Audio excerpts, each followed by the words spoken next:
And you can see, even though it's quite noisy here, once it eventually clears up, it will have that grayscale effect. And you can actually see in the material preview here, you get that nice coloring happening.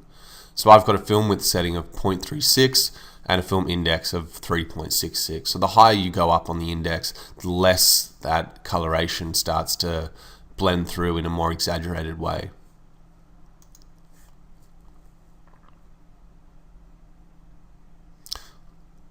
So I'm going to go a little bit higher here on the render resolution and just show you how it can look after, say, 5 minutes of cleaning up, and I'll just start the recording again.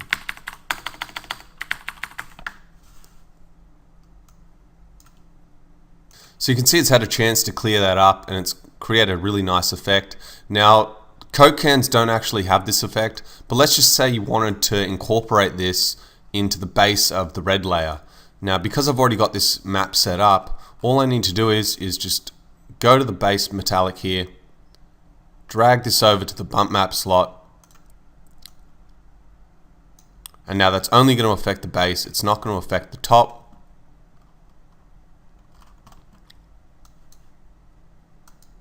Just going to drag this off screen for a second, sorry. Now I can go to the Coke can and assign the material.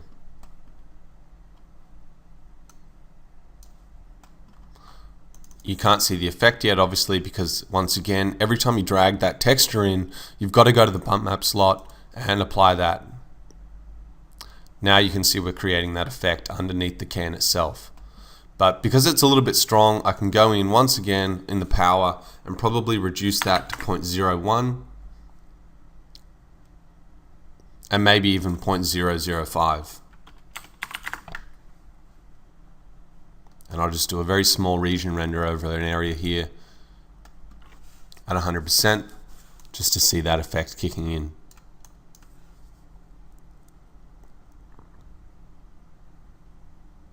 And there you go, you get that streak effect happening.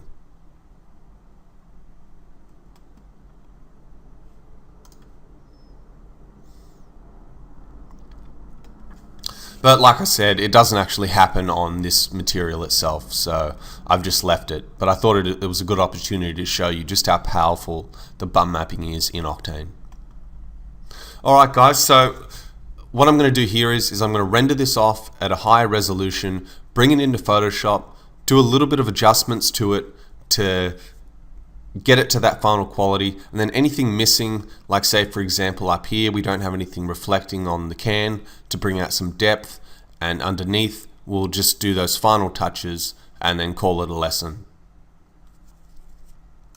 So the render's been going for 20 minutes now and it's fully finished. So what I'm going to do is I'm going to save this out as an EXR just like I would in V-Ray. However, there's one big limitation with Octane at the moment, and that's that it doesn't seem to save out a floating point file. It's like it's compressing the information into the render itself. And that might be because of the tone mapping applied in the camera settings. So if I turn tone mapping off, I haven't tested this yet, but you'll see that the end result is a lot darker. But it's actually a really nice indication of how the chrome around the logo is pinging off quite nicely, and we're getting a really nice balance around the areas where we want it to be lit a bit more accurately.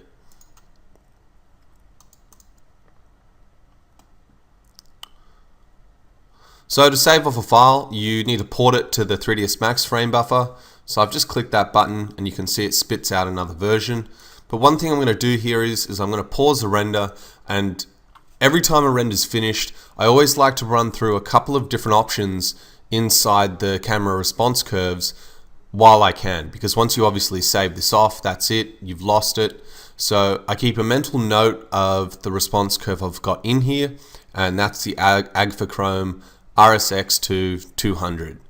So I'm just going to cycle through, and you can see how changing this is going to cause a little bit of a different effect.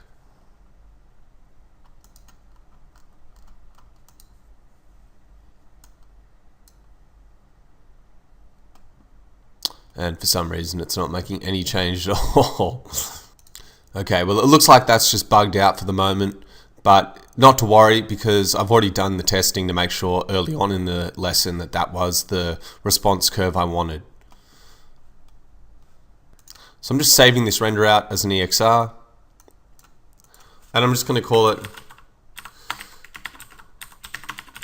Coca-Cola can beauty underscore GW001.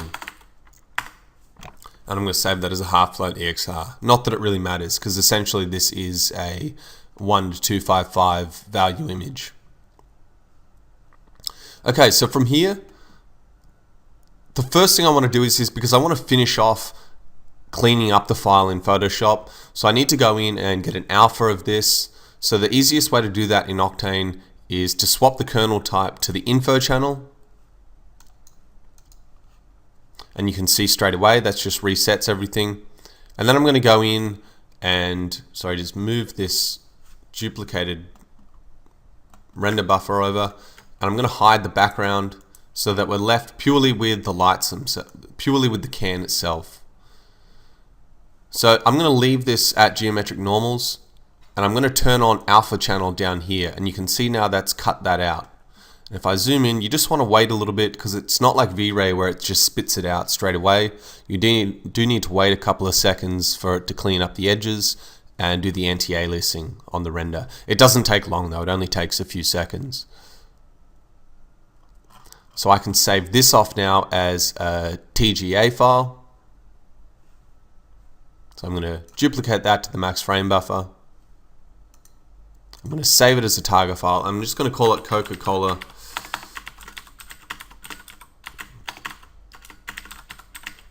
can alpha GW001. Now in Photoshop I can load those two. I'm just going to get rid of all those other previous files I had up.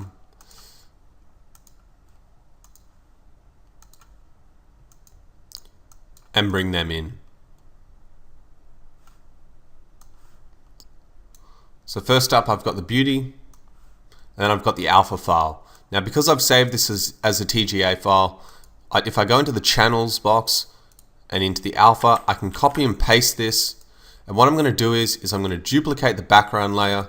So first I'm going to double click it to make it an editable layer, and I'm just going to go up the top and just go layer duplicate, and then I'm going to create an alpha map, go into the channels, and because I've already pasted it from the normals file, I can go in, tick the visible checkbox, paste that in, and now we've created a perfect alpha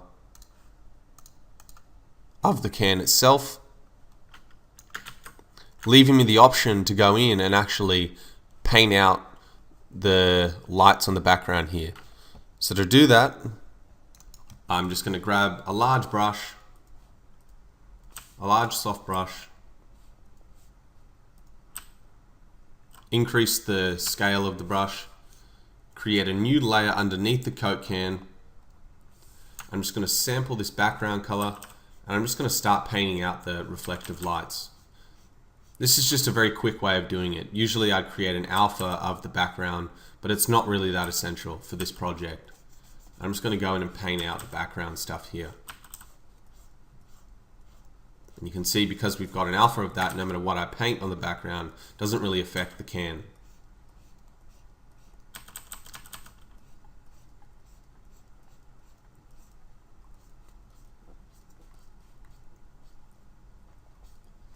And now we're left with just the can sitting by itself, looking a lot cleaner. And now we've got the option to go in and start adding some other features to the can itself. So I'm going to go back into HDR Light Studio now. I'm going to first swap the kernel type back to direct lighting so that we've got the can happening here. I'm going to turn off the alpha channel so I've got the background visible. And then I'm going to go in and unhide those background lights we first set up. And just for the sake of giving this pass to the retouches, I'm going to save the file off where it's at and drag down these lights so that we're creating that rimmed reflection down the bottom of the can itself. And I'll just turn on region rendering for this. And I'm just going to let this render out like so. So we'll give that a minute to render. I'll save this off as another EXR, blend it over into the Photoshop file, and just see how much of a difference it makes. Because you can see right now what's happening is the base of the can is kind of being lost on the background. So while I'm waiting for that render to happen, what I can do is I can go into Photoshop, create another layer behind the Coke can, just make it circular. Now when I go and drag that out, I'm going to swap the color to be white, and I'm going to go into the color checkbox here, and I'm going to actually increase the intensity beyond 0 f-stops. And I'll just go up to say 0.1. I'm going to fill that light, fill that circle with that color, and then just go and blur it.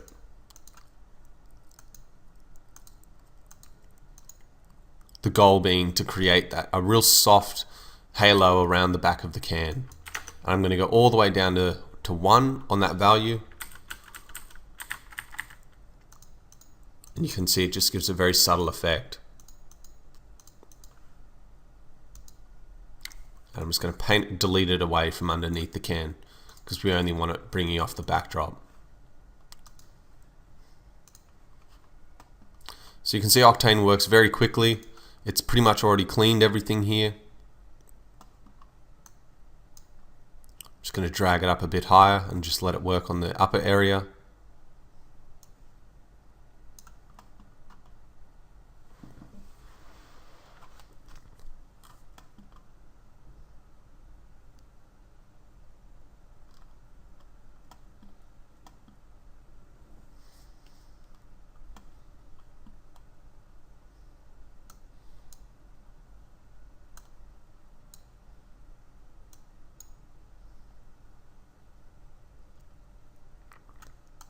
Just give it one little second to clean up down the bottom here. You can see there's a little bit of noise.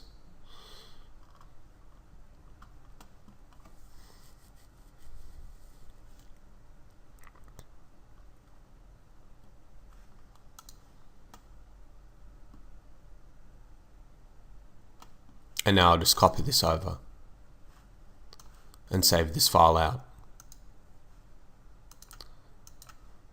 I'm going to select the other can, so I've already got the file here, and I'm just going to call this Coca-Cola can base.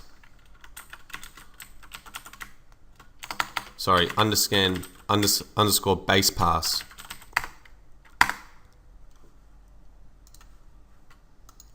Now when I load that up,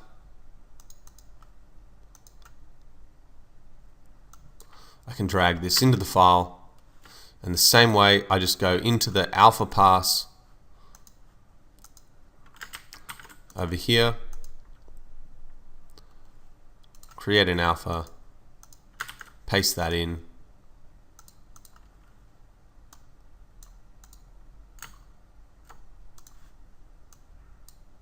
and drag it up. So now you can see the effect that's having. I'm just going to right click and apply that layer mask, and then I'm going to create a new layer mask, and I can just simply paint it away where I don't want it. So now we've got a layer here which is changing the base of the can. You can see the areas where we lose some of the detail. Because it's on its own specific layer, I can actually go in and paint that away.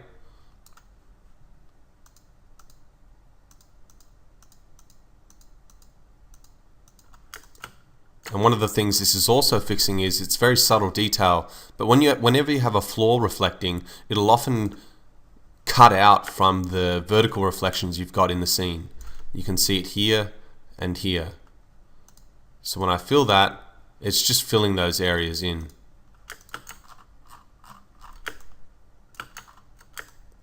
Now, I'm not sure if I'll leave it in there for now, but I'm actually not really happy with how the base looks. It doesn't look very metallic and it looks a bit lopsided, so I need to clean up the base reflections.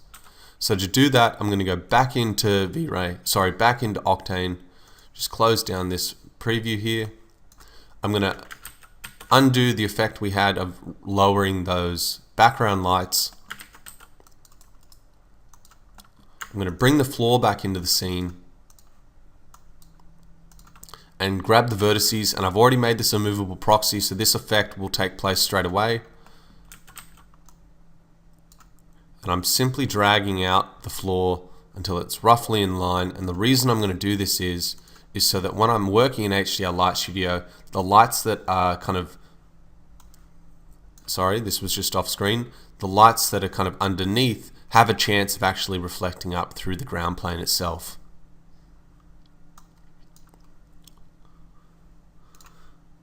So now I can go back into HDR Light Studio, I can go into the settings box in Octane and reduce the render size back down to 600, knowing that I've got to go back up to 2000 wide for the finals. And I'm just going to zoom in here, turn off all the lights in the scene, especially turn off the Octane lights in the scene.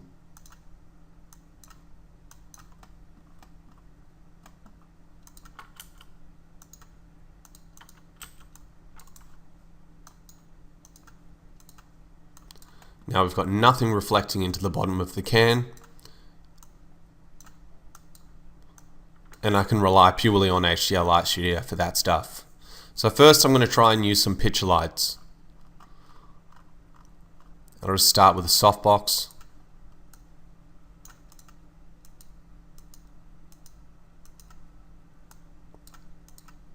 And if it's not visible here underneath, it means I might have to actually move this ground plane a little bit further back.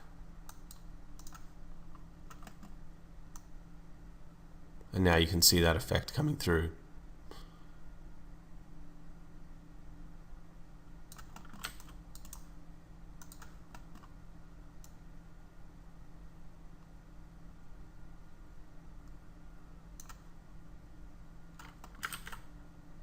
So you can see I was just moving the ground plane down there. The reason I was doing that is because I was still trying to keep a little bit of a black reflection behind the can while getting the front of the can reflecting. So I'm going to copy the Z orientation of that plane down here, so when I move it in a couple of minutes I can simply paste that back up and it snaps back to exactly where it was.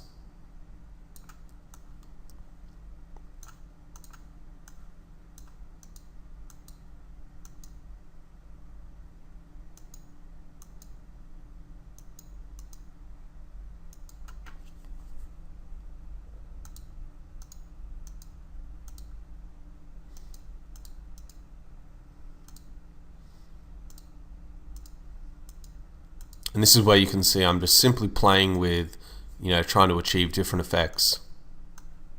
But because the ground plane's getting in the way and it's quite annoying, I'm just going to remove it for now.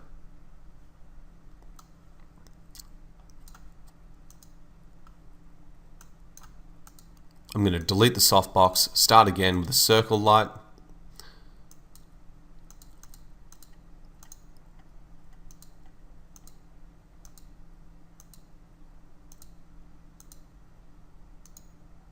And now you can see that the lighting's hitting a little bit nicer.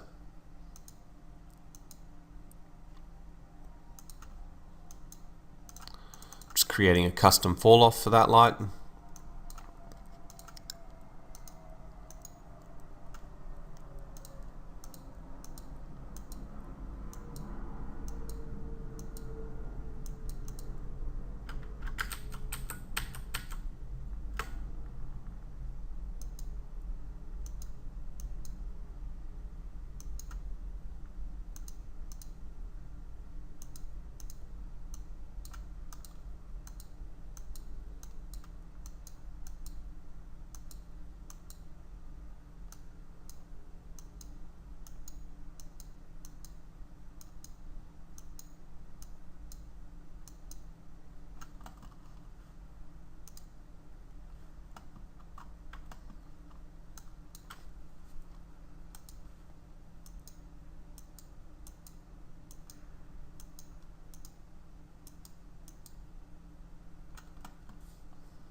You know, some of these adjustments are very subtle, but I'm just trying to make sure that little things like this, where the chrome kind of bends in, you can see on the left here the highlight's nice and evenly spread, and then on this front facing area it's like a long streaky line.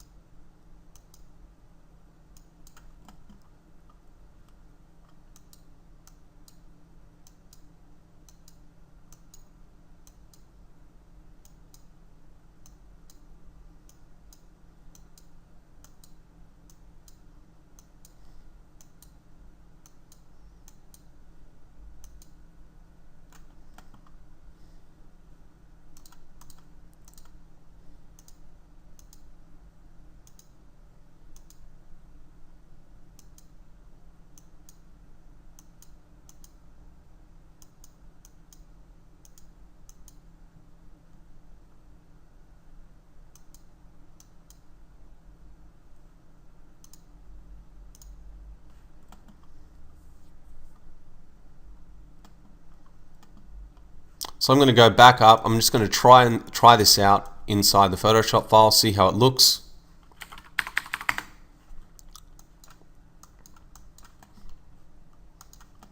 And just stick to region render. You'll see how quickly it just clears that up.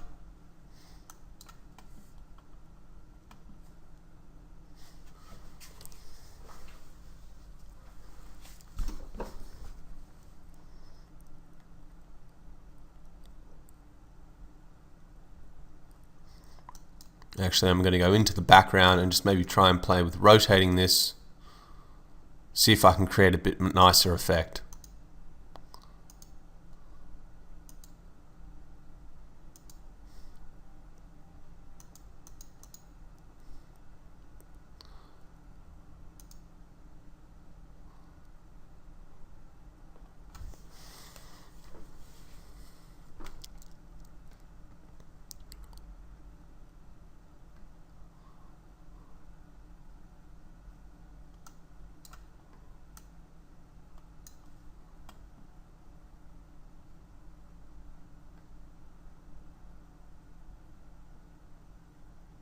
And then I'm just going to save this out.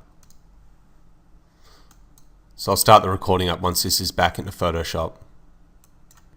So I'm back in Photoshop now, and what I'm going to do is, now that I've recreated that lower chrome area, I'm going to go into the alpha of this pass we've created for the base, and I'm just going to paint it out from the bottom of the can.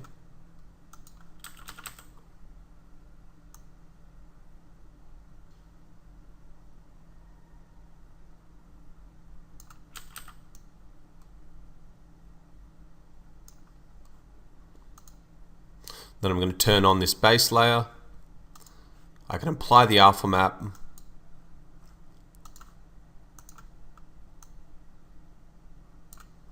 I'm just going to delete everything that isn't at the base there.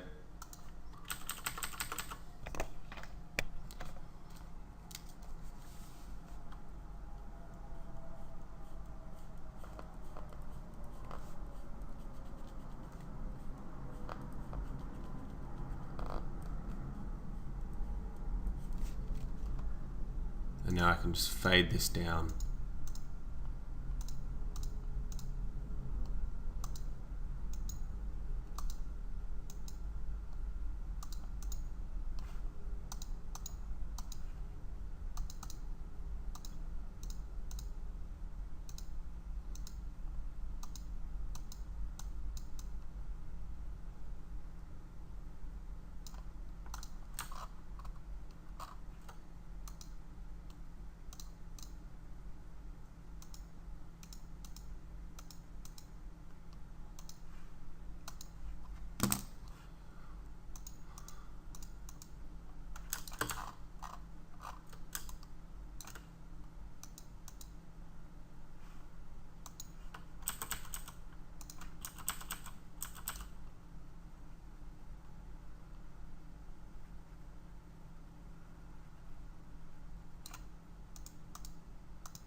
Now, because the color's slightly off, I'm just going to put a colorize on that.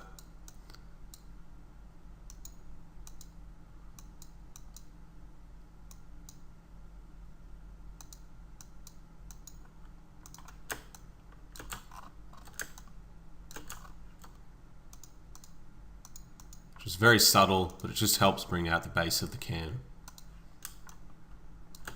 Okay, so now the last thing to do is to go in up the top right here and try and get something a little bit nicer happening up that side of the can. So once again, we'll go back into HDR Light Studio. I'm just going to undo those changes I made there.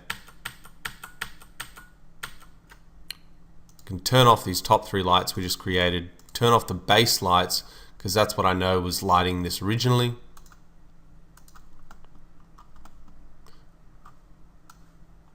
Just going to move that off screen for a second and unhide everything else in the scene. And now to get that highlight similar to what we've got happening up here, I'm going to go into the backplate and just rotate that. But because you can see at this high resolution, we don't get that really fast update. I'm going to go back down to 600 pixels.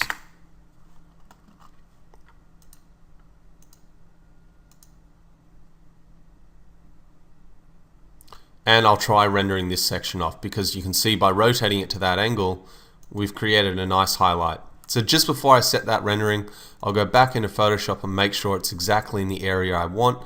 And you can see there it is. It's looking quite nice. So now I can close this, go back up to 2000, set it to region render, and just start pumping out on this side here.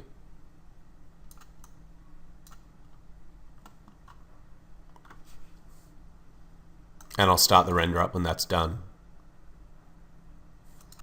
So there you go, you can see we've got some nice stuff happening on the side here. So I'm going to duplicate this over. But one thing I've realized is now that we've got this highlight pinging off the side of the can on this side, we don't have it up the top left here. So I might not actually end up utilizing that, but just in preparation for that, in case the retoucher might need to work with that, I'll just run through the exact same process. Turn off region rendering, go back to 600 pixels wide, and you can see I like to work fairly quickly at this point. Once you're trying to just get those last little touches out, go back into HDR Light Studio and start rotating that background until I get it hitting on the left side.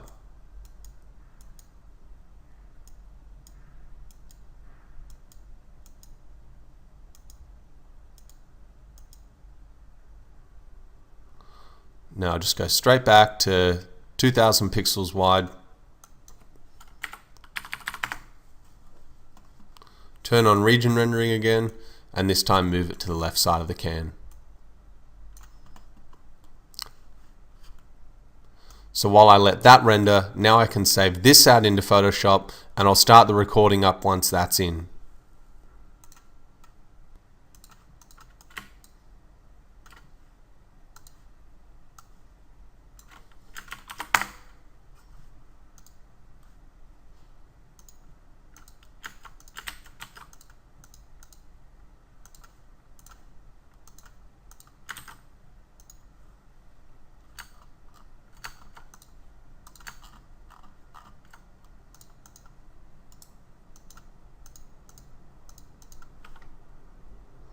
And I'm simply going to erase away the problems that are being introduced from that pass.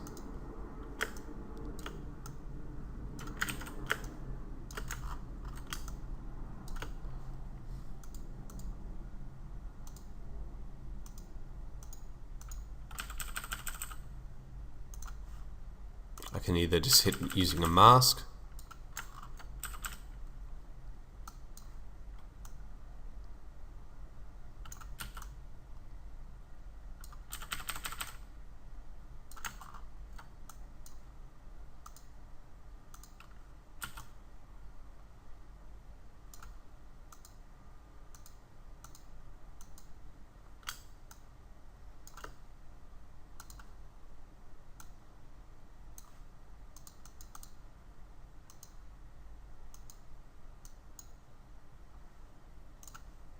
and by the time I've done that work, the left side here has already been worked on.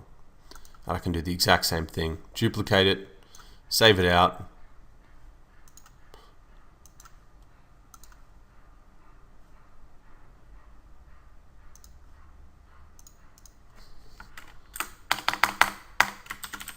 You can see I've got kind of basic naming conventions for each of these passes.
So at this point, the way I work is I'd go in, name the layers, save this off, and probably pass this off for the retoucher to go in and do their work, cleaning up some of the little highlights, making sure everything's looking perfect and clean, and just get it to that final finished quality.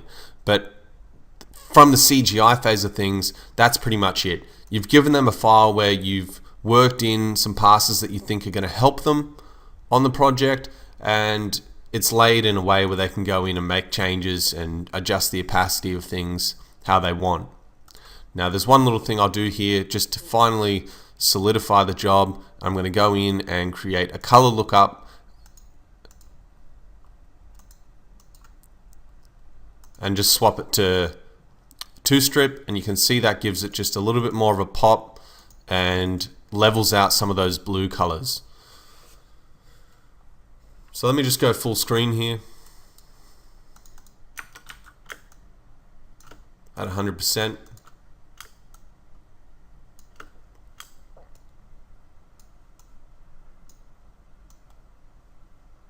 So here's the finished clean project.